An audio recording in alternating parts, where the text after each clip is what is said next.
चलिए आज एक बहुत ही शानदार चीज के बारे में बात करते हैं जो हम सब के अंदर हर पल हर सेकंड काम करती है। Biological coordination. मतलब इंसान हो या पौधे, सभी जीवित चीजें अपने अंदर के कामकाज को इतने सटीक तरीके से कंट्रोल कैसे करती हैं। आइए पता लगाते हैं। ये तो हम सबके साथ हुआ है ना? वो एक पल जब लगता है कि शरीर दिमाग से भी तेज है। ये कोई जादू नहीं है, बल्कि हमारे शरीर का एक कमाल का सेफ्टी सिस्टम है। और यही हमारे आज के विषय का सबसे बढ़िया उदाहरण भी है। इसी को कहते हैं रिफ्लेक्स एक्शन। ये एक ऐसी हरकत है जो अपने आप हो जाती है। मतलब इस पर हमारा कोई सोच समझकर कंट्रोल नहीं होता।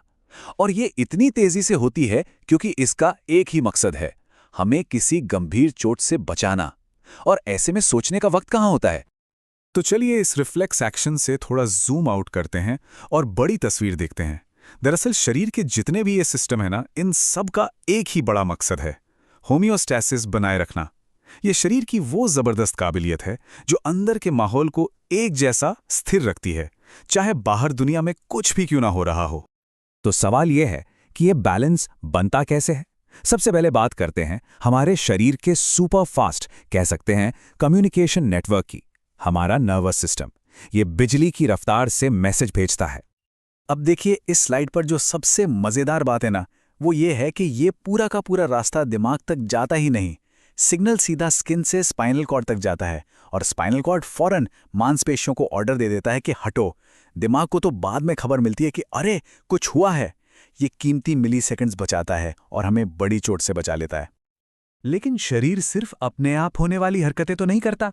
हमारी वो सारी हरकतें जिन पर हमारा कंट्रोल है, जैसे चलना, लिखना या साइकिल चलाना, इन सब के लिए एक मास्टर कंट्रोलर है, सेरिबेलम। ये पक्का करता है कि हमारे सारे मूवमेंट्स स्मूथ हों, सटीक हों। समझिए ये हमारे शरीर का मोशन कंट्रोलर है। अच्छा, पर तब क्या हो जब मैसेज को बिजली की रफ्तार से नहीं बल्कि धीरे धीरे और पूरे शरीर पर लंबे समय तक असर डालने के लिए भेजना हो?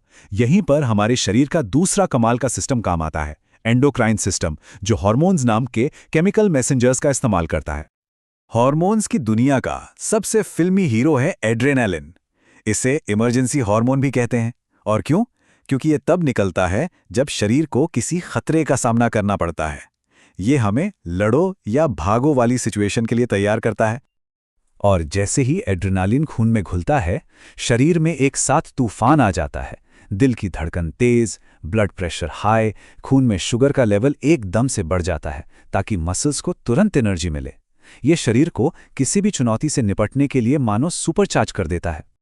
लेकिन एक बहुत जरूरी सवाल, अगर ये इमरजेंसी वाला बटन कभी बंद ही ना हो तो क्या होगा तब? खैर, अच्छी बात यह है कि हमारे शरीर के पास इसका भी एक बहुत ही स्मार्ट तरीका है।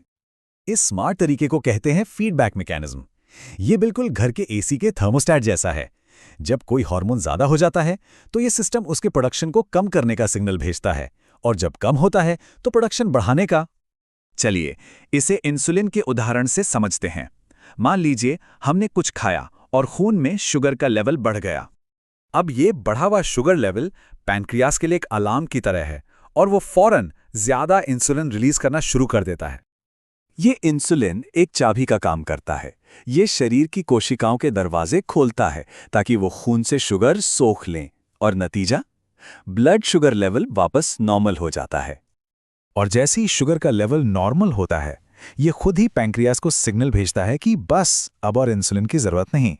देखिए कितना खूबसूरत अपने आप चलने वाला सिस्टम है ये, जो शरीर को हमेशा बैलेंस में रखता है। अभी तक तो हम जानवरों की बात कर रहे थे, लेकिन ये जो कोऑर्डिनेशन का कमाल है ना, ये सिर्फ हम तक ही सीमित नहीं है। पौधे भी अपने आसपास के माहौल पर रिएक्ट करते हैं, भले ही उनके पास हमारी तरह नर्वस सिस्टम ना हो। जैसे जब किसी पौधे पर एक तरफ से धूप पड़ती है तो ऑक्सिन नाम का एक ग्रोथ हार्मोन तने के उस हिस्से में जमा हो जाता है जहां छांव है, और ये ऑक्सिन छांव वाली साइड की कोशिकाओं को तेजी से लंबा होने के लिए कहता है।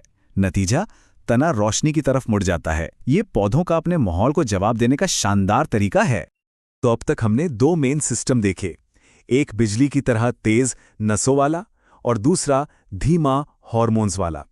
दोनों के काम करने का तरीका बिल्कुल अलग है, लेकिन मंजिल एक ही है, होमियोस्टेसिस।